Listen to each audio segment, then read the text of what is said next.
And we will get started here. So LabVIEW presentation, LabVIEW is a programming language for anybody who doesn't know one of the 3 to 4 supported types. You just saw one of them with Corey if you were here earlier. It was the robot builder and Java based. There's C++, some teams will use Python, and then LabVIEW is the other supported language. A little bit about who I am, Minnesota CSA.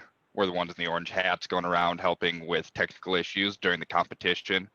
No in-person competition this year, so you won't be seeing us this year, but maybe some years in the future. I'm an FRC alumni. I've been a 5-year FRC mentor and a LabVIEW beta tester for 4 years. So a little bit about LabVIEW. It's a graphical coding language. So here's an example of a competition robot code. Everything has icons associated with them. So anything you want to do in LabVIEW, there's a picture, or they're called a VI, a virtual instrument, that's associated with some given command. It's easy to follow. Even hardware people can follow along with it, kind of read it left to right. Not you're jumping around in line-based code, and it's color-coded for different data types. Your Boolean, which is your trues and false, they're going to be in green. Pink is any text. Orange is going to be any number with decimal places, and blue is going to be integers, which is just numbers without decimal places. It follows this term of data flow programming, where a function will run when it has enough data to run. So if you can see over here, we can see that on that top picture, if A and B are present, that addition is going to run. If C and D are present, that second addition is going to run. And when you go and you look on that, under that run second, that addition function will not run until the data on the left-hand side of that is present. So you don't have to worry about line order like you do in Java or C++ or Python or anything like that. The code will handle when something needs to run. It'll always wait until it has enough data to run. And if it does not get enough data to run, then it will not run. So that's something you got to make sure you pay attention to, but it'll always run when it has enough data. So some terminology for LabVIEW, just to kind of lay a basis before we start going into some demos here. You have the front panel and you have the block diagram. A front panel is kind of like a dashboard where you can look at stuff where variables either coming in or going out are going to be. So for anybody with line-based programming, a control is going to be like a function parameter inside of your line-based code. And what gets returned is going to be an indicator in LabVIEW. So on the left-hand side here, right here, we have some controls, just a number input, a Boolean input, and a string input. And then over here, we just have some indicators. We have a gauge, we have an LED light, and we just have a couple of fields that will go and show the data coming out.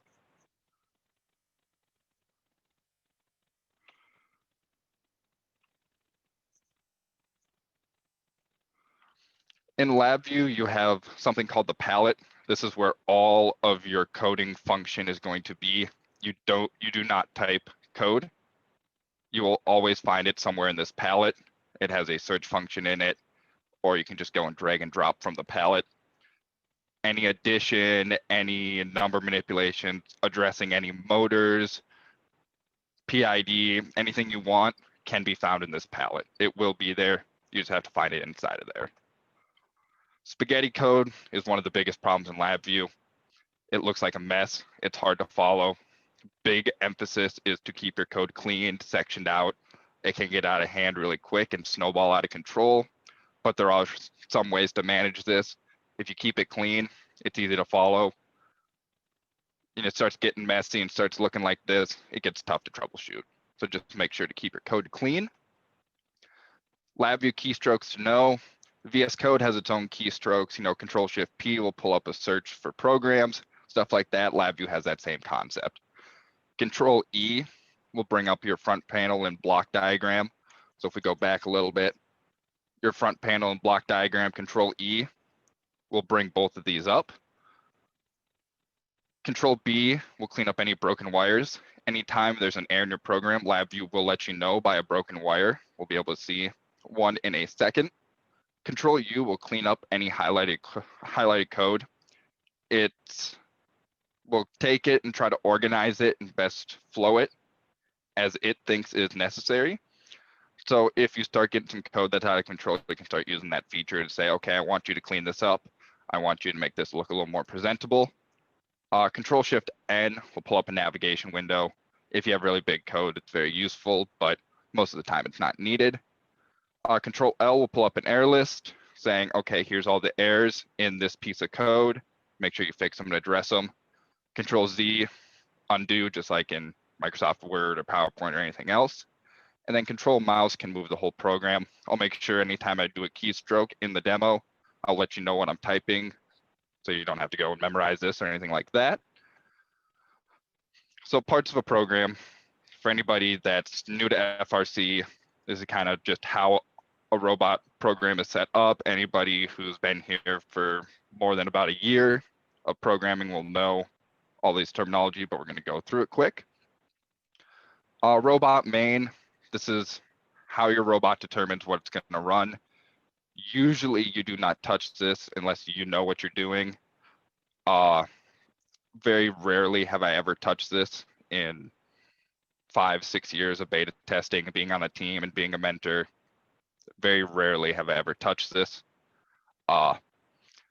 This just lets your robot know what to do from your driver station or the field or however you're running a robot. Begin is where you're going to initialize all your motors, your sensors, your solenoids, your joysticks, anything that you have on the robot that's hardware and needs to talk back to your code. You're going to initialize it in begin. And if you see here on the left-hand side, we follow this pattern of an open and then set reference. We're going to go through that a little bit more towards the end, but you're going to see a lot of patterns in LabVIEW that show up and a lot of code that is very similar with slight differences. And I'd like to point out, give it a meaningful name. My motor doesn't mean anything. I don't know what my motor is. A left shooter motor lets everybody else know what your motor is. If you're having problems and people need to troubleshoot it, left shooter motor lets them know a lot more about where that's actually going than just my motor. So just something to keep in mind as you're coding, not just LabVIEW, but just overall. Make sure your names are meaningful. Autonomous, first 15 seconds of the match, this is where your robot will drive on its own. You're going to have different commands that you're going to give it. So say you want it to drive forward, turn a little bit to the right, and then you want to say for this year, shoot a ball. You know, this is where that first 15 seconds, you're going to end up coding that piece in. Teleop is where you're actually going to be using the joysticks and controlling the robot with 1 or 2 drivers, whatever your team selects to do. Joysticks will get processed in here, and you're going to actually make calls to different VIs, different calls to your robot to say, I want to drive forward, I want to pick up a ball, stuff like that are going to be processed from the joystick. Periodic tasks, this is where things that need to update all the time are going to go.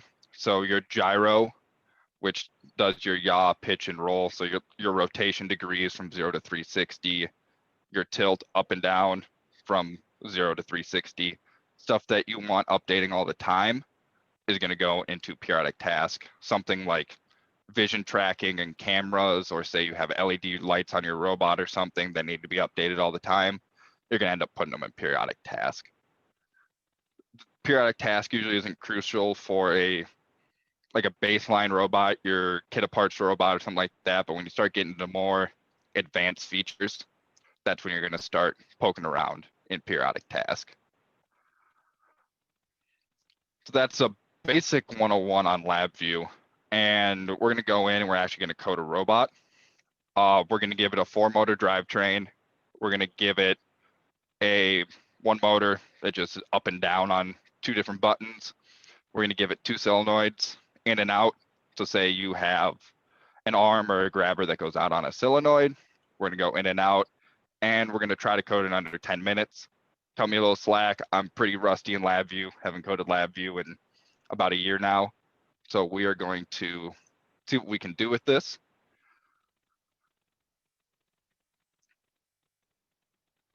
So in here, once you get LabVIEW installed, going to be out there on FRC's website. You also will get a code in the kit of parts.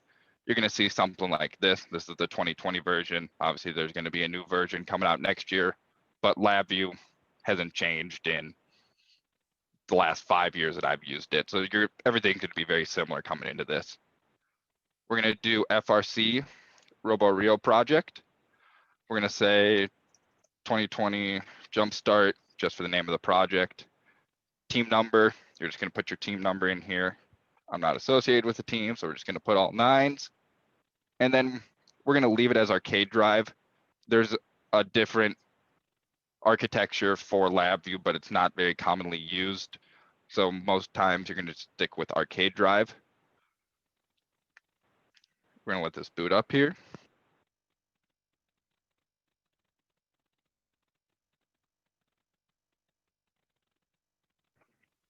Alrighty. So we started up, it pulled up this project window.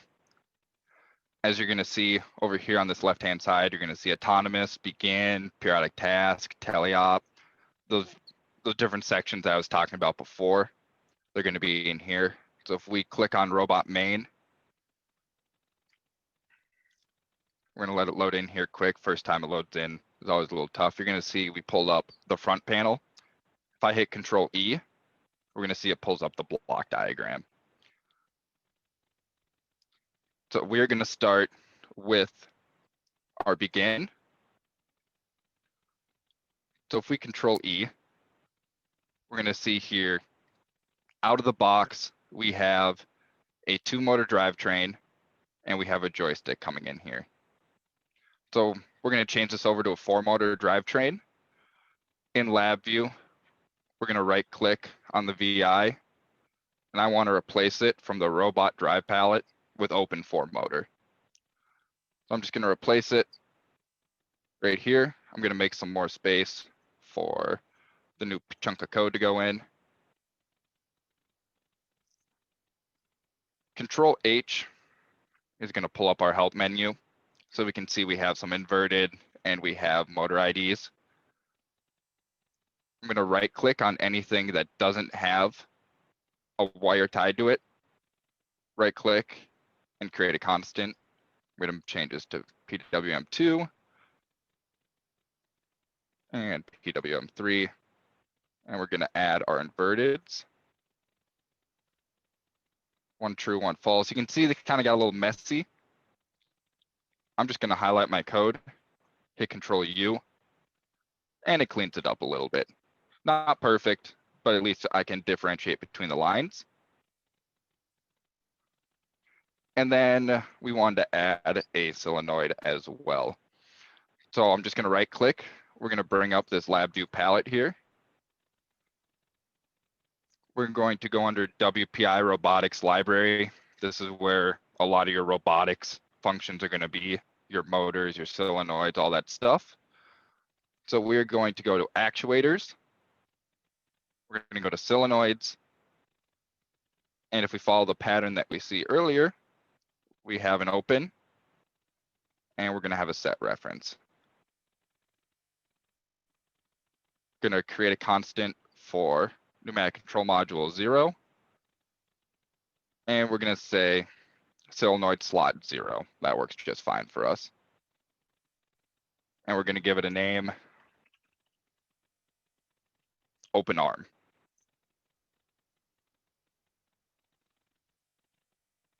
We're going to take this same thing. LabVIEW uses a lot of copying and pasting. We're going to change this to solenoid 1, and we're going to change this to close arm. So we have now initialized a 4-motor drivetrain. We've initialized 2 solenoids with an arm. And then we're going to initialize a motor. So we're going to go to motor controller here. We're going to open a motor controller and we're going to set the reference. Now, if you see here,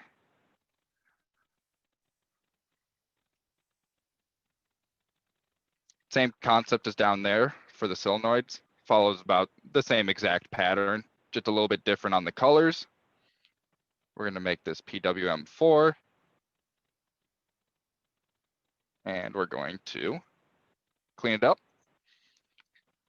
So we've just initialized, say, a kit bot drivetrain, just 4 motors, a solenoid, open and close, and a motor that says controls an arm or something like that. We're going to save that. And now we're going to go into teleop.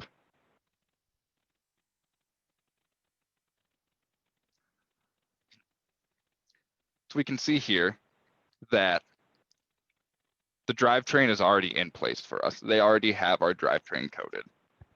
Very nice. We don't have to worry about that.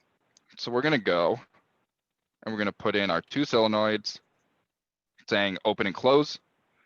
And we're going to put in that extra motor. So we're going to go back to actuators, solenoids. Now we're going to do a get reference, which is saying I want to get all the information about this object by its name. So if I create a constant here, and now if I go back, because I don't want to misspell any of this, what we're going to do is just copy and paste everything from here. Reopen my teleop. Because what I'm trying to do here is not misspell anything. So I just delete everything besides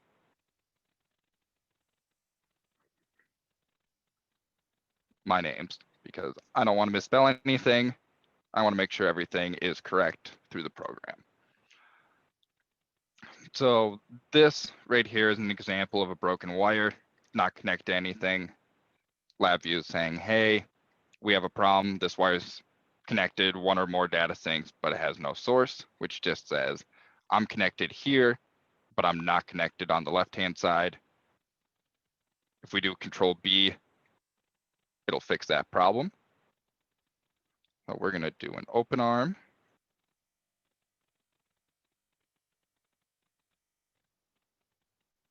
And we're going to put our close arm in here.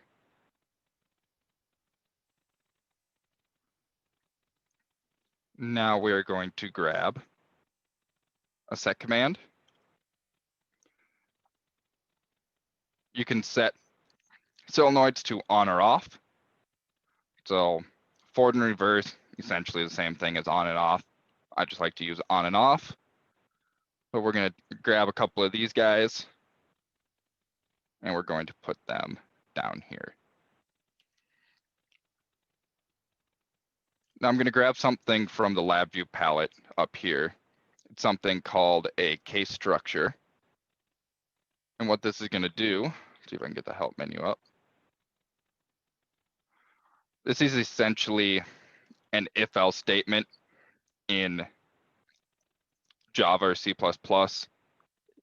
If something's true, it's going to run the true side of it. And if something is false, it's going to run the false side of it.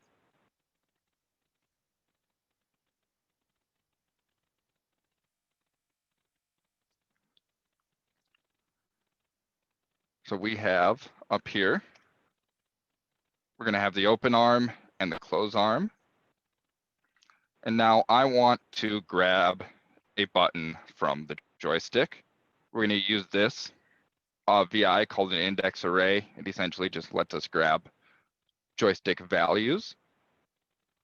And we're going to hook it up to the output of our joystick where the buttons come out of. So we're going to say that we just want the first button.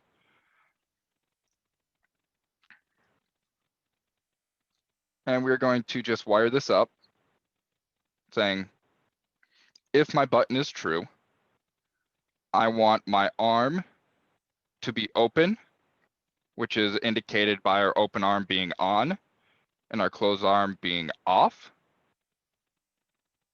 And we're going to copy this. And when my button is false, when I'm not holding it,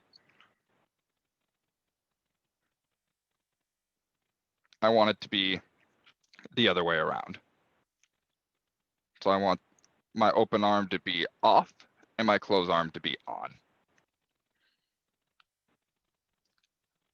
So that is our arm saying, okay, it's going to be open, and it's going to be open when the button is on, and it's going to be off when the button's not being pressed. And now we're going to go and address our arm motor. We're going to follow this same pattern that's going through here. We're going to grab a get reference so that we can get all the information about our arm motor. And we're going to grab a set output, which will go and say, okay, I want my motor to be set to a certain output value. We're going to grab that output from our joystick and our actual joystick values here. We can see that it outputs the axis.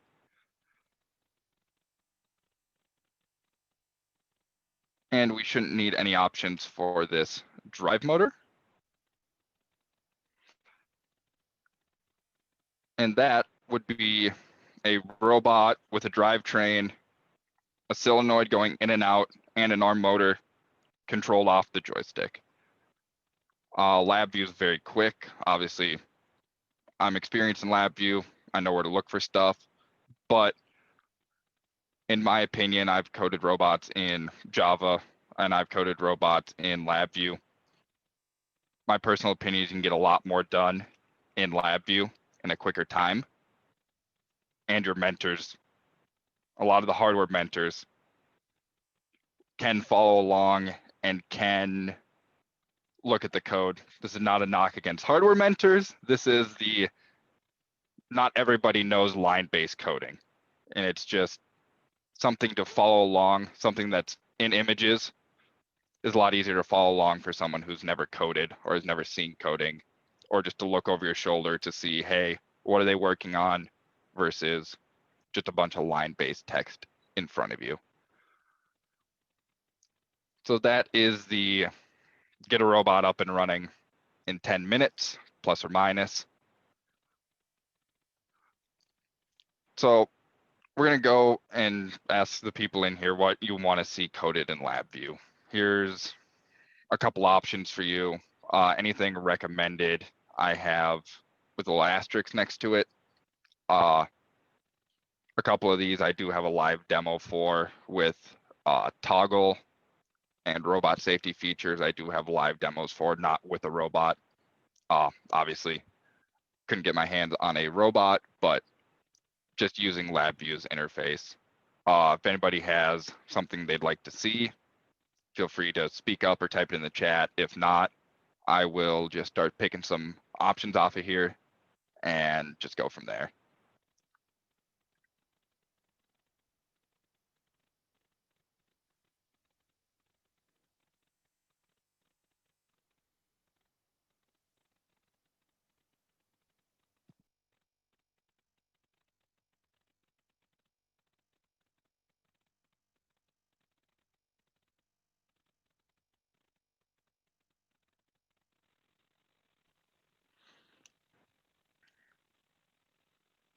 Alrighty, I see pneumatics in the chat, so we can start with those.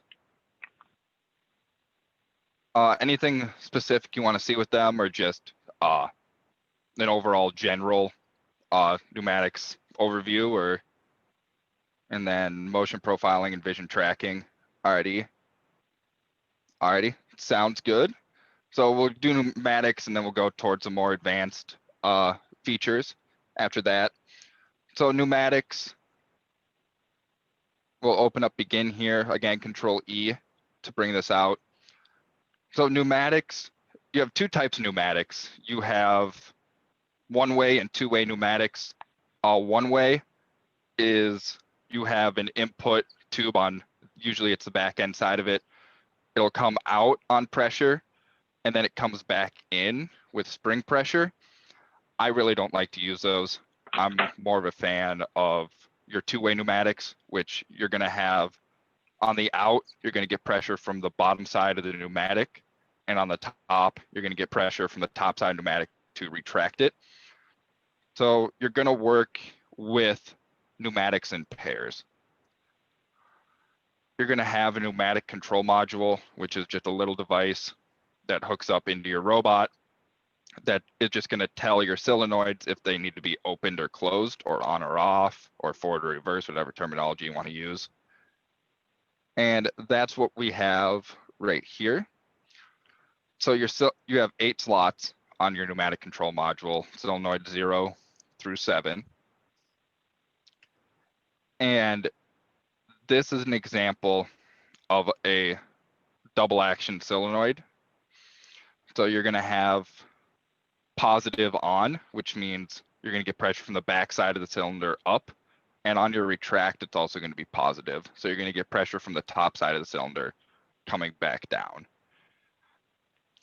So a solenoid in LabVIEW follows a lot of the same principles of LabVIEW: open, set reference, get reference, set value. So that solenoid can be found under WPI robotics, actuators, and solenoids. They're always going to be in green. And we can see here open, set, set reference, get reference, and then a set. So we open our solenoid saying it's going to be on our pneumatic board 0, which is usually always a default unless you go in and change it. And we're going to address it to slot number 1 and slot number 0. When we go into teleop here, where we're actually going to address them, all we need to do is call on and off. So we're going to do that get reference, which comes from, again, that same solenoid section. Now we're going to do a get reference, and then we're going to set them to either be on or off. So on those double action solenoids, if the bottom one's on, the top has to be off, and vice versa. If you have the top one on, your bottom one has to be off. If they're both on or both off, you're not going to get the action that you want from it. It's not going to hurt anything because it'll just release air. It's just going to bleed out from the air lines, but you're just not going to see the action you want. So always code them in pairs. That's why I have an open arm and a close arm. Those names are similar enough to say, hey, these two need to be grouped together. And then when you address one as off, you address one as on. And when one is on, you address one as off. And that's all the coding behind it. A lot of the pneumatics is the implementation on the hardware side, saying, okay, I need the pneumatic at this angle and I want it at this pressure. Pneumatics are either on or off. There's no variable to them. Does that answer the questions you had?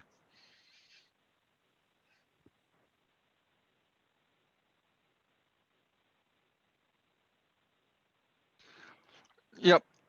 Yeah, no problem. And once you get the first one, it kind of just flows after that. The first one, setting it up on the hardware side, will take a little bit with like your compressor and everything like that. But once you get that first one, they're very kind of simple to set up, especially on the programming side. Makes programming a breeze, puts a little bit more stress on the hardware side, but very useful, have a lot of good applications to them. Pneumatics aren't for everything and they're not for everyone, but if you find good ways to use them, I've found very good success with them in the past.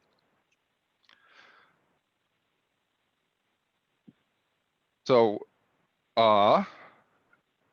any other questions before we move on to that motion profiling and vision tracking? That's more of a very advanced level topic. So I'll save that one for towards the end if anybody else has questions.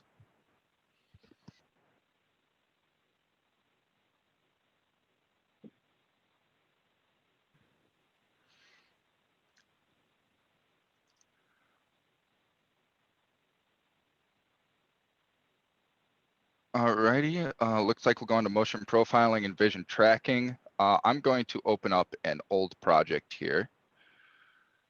And let me find it here. Might take a little bit. Robotics.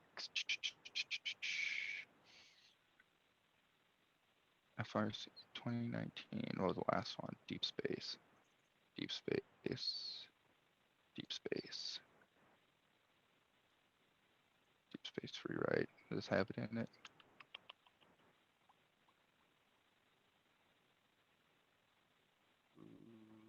Yeah, it should.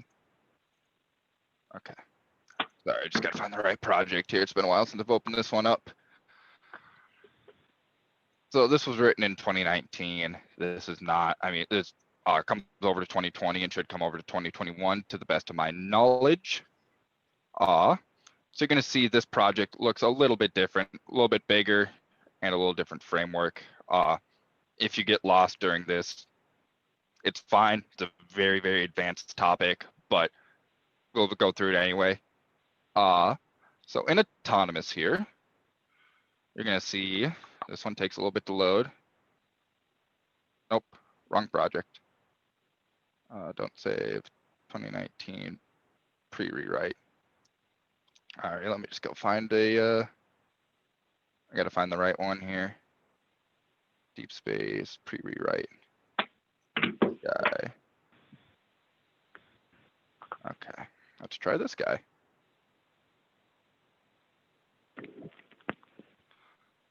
And I'll just open this up prior to showing you guys. Yeah, that's the ugly monster. Okay. So I just opened up autonomous here, and we're going to look at some motion profiling to start with. Motion profiling.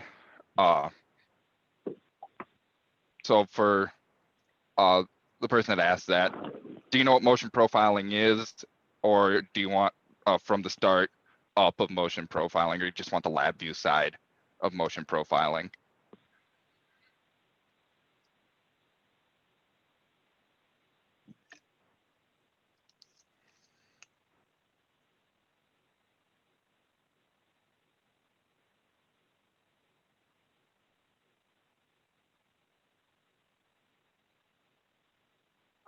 Okay. So this function right here is it reads a spreadsheet in LabVIEW, and it's going to pull in from a CSV file your path weaver, your path planners, your stuff like that build your paths for you. It brings it in, and then it also, we're looking at our auto selector to figure out which auto we want. We have a folder in there called path and master paths. Master paths is going to, and I should have it in here, paths, I'm gonna have to open it up. So master paths is going to hold the location of every segment of your drive. So say if I wanted to do in 2019, 2 hatches to the starting from the left, we're going to do left hatch to center, we're going to go back to loading, and then we're going to loading to our front hatch. So these are 3 different segments of your robot driving. And I think I do have some pictures of them, but when we get that, we're going to go through all of those comma separated by value or comma separated values, and we're going to bring them all into LabVIEW. So we're going to go and say, okay, from this Excel spreadsheet, I want every path that's in here. And this is just saying I want the left side of my drivetrain and I want the right side of my drivetrain. Now we're going to go into this custom made VI, and we're going to say, okay, for every file that's on that list, I want to grab every point from it. I want to make it into something LabVIEW can read, and then I want to spit it out over here. You also have to remember that forward is positive, backwards is negative, but your path planning algorithm is always going to output it as positive. So if you want to start driving in reverse, we make that change in here. Then we're going to convert it from what humans can read, because a lot of those programs will output in feet. Your robot doesn't like feet. Your robot takes encoder ticks. And that's where you kind of just run some math and say, okay, I want to take my wheel diameter. I want to take my ticks, which is the amount of rotations for your encoder. I want to send it off and say, okay, now this is something that my robot can read. Up here, this is just some configuration stuff. Across the Road has their website and code repository that has a lot of the stuff for pre-processing and configuration, the documentation in there. And then we're going to send it to a custom object that holds everything a point in motion profiling needs. And you can see all the different values in here. I'll also add that this code is online. Feel free to grab it, modify it, open source, open to use. Once we have it set, we're going to grab the points and then we're going to feed it into our motion profiling. We're going to say, okay, Talon SRX, here's point 1 through 300. You're going to take this and you're going to run it for the next 15 seconds. And then it just says we're going to make sure that we always grab from the top. And then we're going to actually start the motion profiling. Then down here, we have another kind of looks a little weird, but what it does is it's going to pull from another CSV that has all of our functions on it. So in 2017, you have high ball, middle ball, low ball for the rocket, high hatch, middle hatch, low hatch. And then you had some grab and place functions. You had some grab ball and place ball. Each line here, this should be exactly 301 lines long. Each line will correspond to 0.05 seconds in real life. And if you want something to run, you give it a 1. If you don't want something to run, you give it a 0. And I'm not going to save that. And then inside of here, we just determine what that spreadsheet has called. And then you just run the code inside of this. So say, okay, if you called low hatch, you're going to run my elevator to this position. You're going to go up to it, and then you're going to open the thing that's holding on our hatch panel. So motion profiling is broken up into the actual driving aspect and then the timing of your manipulators. I know that is a very, very general overview, but that also can be a in detailed 3-hour lecture, 3, 4, 5, 6-hour lecture to really get down to the nitty gritty of it. This code is online, and at the end of my last slide has the link to the GitHub that this is on, and you can also poke around at that and see what you can find with that. For the vision tracking, do you use Limelight, or are you more of a custom like Raspberry Pi, or what are you thinking about using or have used in the past?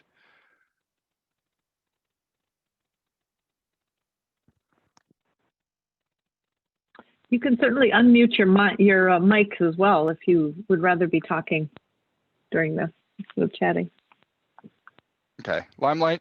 Let's see if I can find it here. USB camera. Nope, not in there. I'm gonna have to go find it. It's been a while since I poked through this code. Support code. Vision. Robot targeting adjustment. Oh. Yep. So this is a rough concept of using a Limelight. Once you get it plugged in and configured, everything's good to go. You're going to get your number back from /limelight/tx. And then you're going to go and send it in and say, okay, I'm going to go and look at PID. I'm going to try to do PID to this. PID just says, okay, if I want to be here and I'm here, I need to come to here. If I'm here, I need to come to here. There's some tuning that needs to go on. There's a lot of good YouTube videos and a lot of good articles out there that can explain tuning PID better than I can. I would highly recommend just looking up a YouTube video or something like that saying, what is PID and how to tune it. There's going to be robotics examples from other teams that do it, or there's going to be some real life examples. I've seen them for self-driving cars. I've seen them for thermostats, ovens, cruise control in your car, and there's different ways to tune. I would recommend looking up a video for tuning PID from an FRC team. Cheesy Poofs might have one, someone else might have one. They do a very good job of explaining it. But for the LabVIEW side, you're going to call your PID function. You're going to give it a PID value, and then you're going to give it your input and output. So for this one, I want it to max out at 70% output either way. So my motor cannot go more than 70%. And these are the PID values that we found for that robot in that given year. These worked well, 0.0350, 0.002. Kind of where we always ballpark our PIDs, where we found to work for us and our hardware back in the day. But it's going to always be up to the hardware that you have and what you need to adjust. So for vision, the big thing this year was a turret. You know, a lot of teams use a turret. You would send the output from this to your turret motor. So if I'm the limelight attached to my turret and I'm saying pointing off in this direction towards my left-hand side,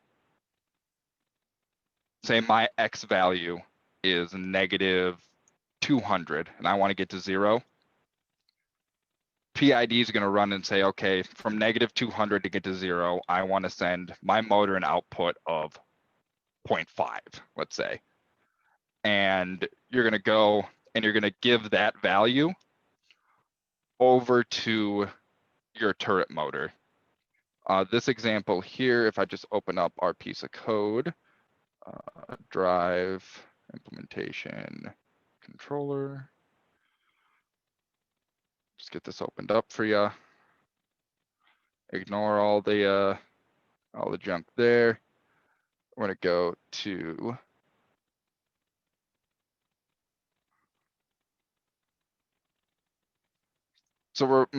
this is the part that you're going to be kind of after for actually addressing this. For us, we addressed the drivetrain. We did not have something that could rotate on top of our robot. So if we were not trying to track an object, we're just letting the joystick go through and say, hey, you can go through as you please, whatever driver's input, feel free to do whatever you need to do. And then when we say, okay, we want to track, we now ignore driver input because the drivers can't do it as well as the computer can. And we're going to send whatever our calculated value is through. So for this, we're adjusting the drivetrain. If you want to adjust a motor, I'll just code it here quick for you. I'll add that.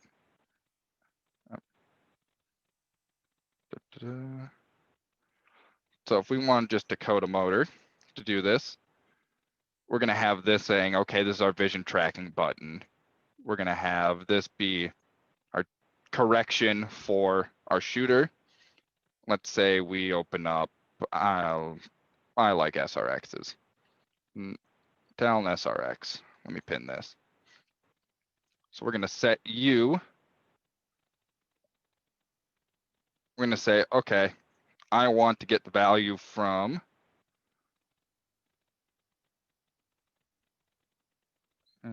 create constant.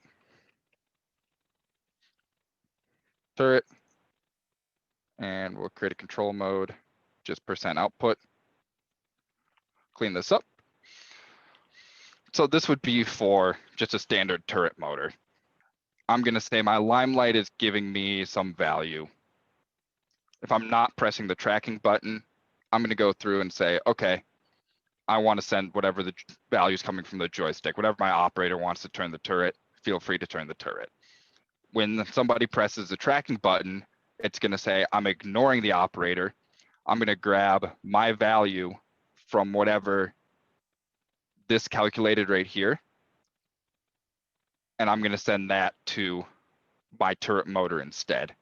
And if coded right and going the right way, you're going to see it say, okay, I want to go, and it's going to come up to target and center it up for you. The toughest part about that is going to be your PID tuning. Make sure you do a lot of research on that. I would recommend not testing it on a turret first. I would recommend maybe like a benchtop test and put a wheel on there or something that says, okay, I want you to go to 0, turn it by hand, and then say, okay, when I move my limelight to 0, is my motor stopping? And when my motor turns, is it going the right way? Make sure you do a benchtop test before you actually go put on a turret. And if it does go the wrong way or spins indefinitely, you're going to get a lot of hardware people mad at you for snapping their turret in half. So make sure you do a benchtop test prior to actually trying to put it on a robot, just for safety and lack of hardware breaking. Does that answer your question?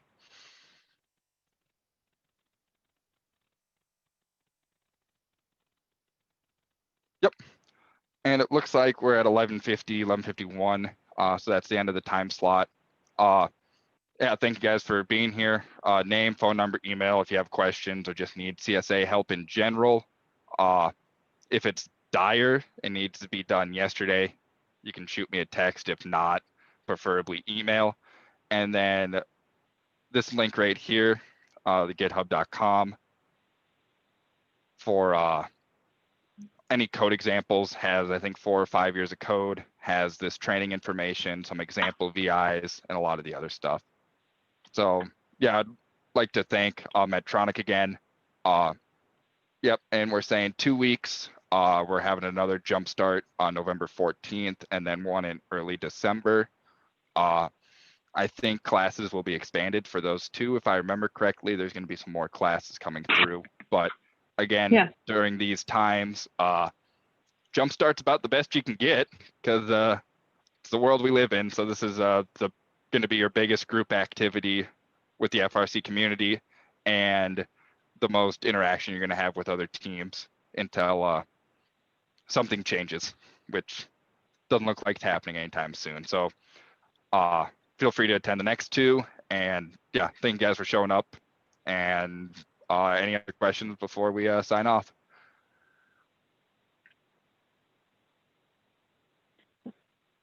I don't have questions, but just a round of applause. And thank you, Brandon, for sharing your expertise and knowledge in this way. Excited to have this recorded. I know others will benefit by it as well.